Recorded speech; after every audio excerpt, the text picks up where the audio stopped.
नमस्कार दोस्तों, हाल ही में अफगानिस्तान में नए नियम जारी किए गए हैं जिसमें अब लोग अपनी दाढ़ी भी नहीं कटवा सकते या फिर जींस पहनने पर भी रोक लगा दी गई है। क्या ये सिर्फ एक फैशन पर बैन है या इसके पीछे कोई गहरी वजह है और इस तरह के प्रतिबंध दुनिया के दूसरे देशों में भी लागू हो सकते हैं?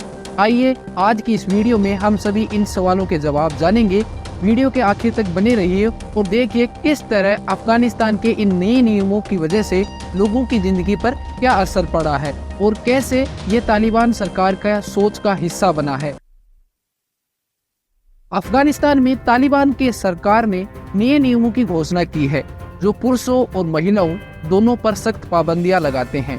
इनमें सबसे चौंकाने वाली बात यह है कि अब पुरुष अपनी दाढ़ी नहीं कटा सकते हैं और जींस पहनने पर भी रोक लगा दी गई है। अफगानिस्तान में तालिबान ने पुरुषों पर भी सख्ती कर दी है। अब पुरुषों के लिए भी तालिबान ने कई प्रतिबंध लगा दिए हैं, जैसे अब वो फैशनेबल हल्की दाढ़ी नहीं रख सकते, उन्हें लंबी दाढ़ी ही रखनी होगी, वो जीन्स नहीं पहन सकते, जीन्स पहनने पर भी बैन है। ये पाबंदियां अगस्त में जारी की गई थी और तब से इनका कड़ाई से पालन करवाया जा रहा है। तालिबान के इन नए आदेशों में कहा गया है कि पुरुषों को वेस्टर्न हेयर कट्स नहीं लेने चाहिए और उनकी छोटी दाढ़ी भी नहीं होनी चाहिए। इसके अलावा शकल सूरत, पहनावे, व्यवहार में गैर मुस्लिमों की नकल करना भी मना है। मतलब आपको पूरी तरह से इस्लामिक अंदाज में रहना होगा, जीना होगा।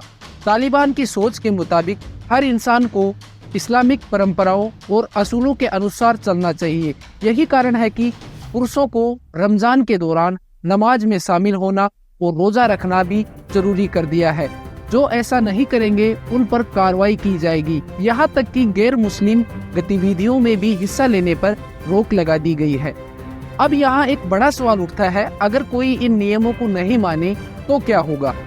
इन नए कानूनों के अनुसार जो लोग इन नियमों को तोड़ते हैं उन्हें पुलिस 3 दिनों तक हिरासत में रख सकती है। इसके बाद सीरिया कानून के तहत उन पर मुकदमा चलेगा जिनमें जुर्माना, जेल, सार्वजनिक रूप से कोड़े मारना या पत्थर मारना जैसी सजा भी हो सकती है। अगर सरकारी कर्मचारी इन नियमों का उल्लंघन करते हैं तो उनकी नौकरी भी खतरे में पड़ सकती है। तालिबान के सत्ता में आते ही अफगानिस्तान में महिलाओं के लिए सख्त पाबंदी लगाई गई थी।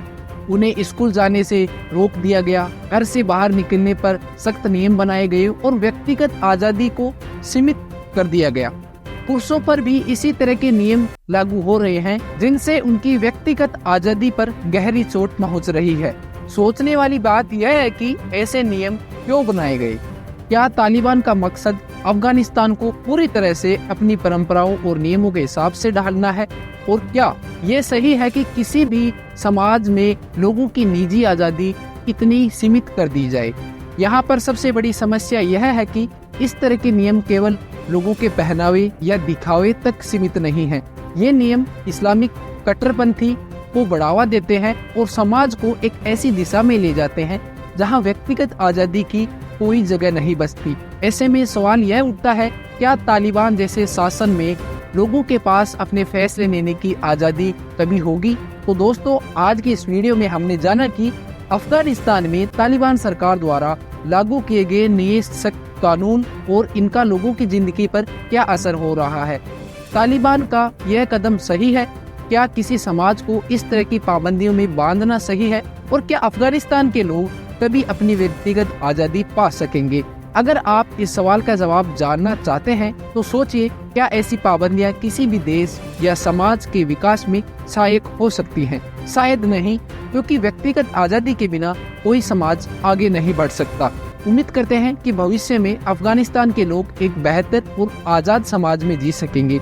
अगर आपको ये वीडियो पसंद आया हो तो इसे लाइक, शेयर और इस चैनल को सब्सक्राइब करना ना भूलें। धन्यवाद।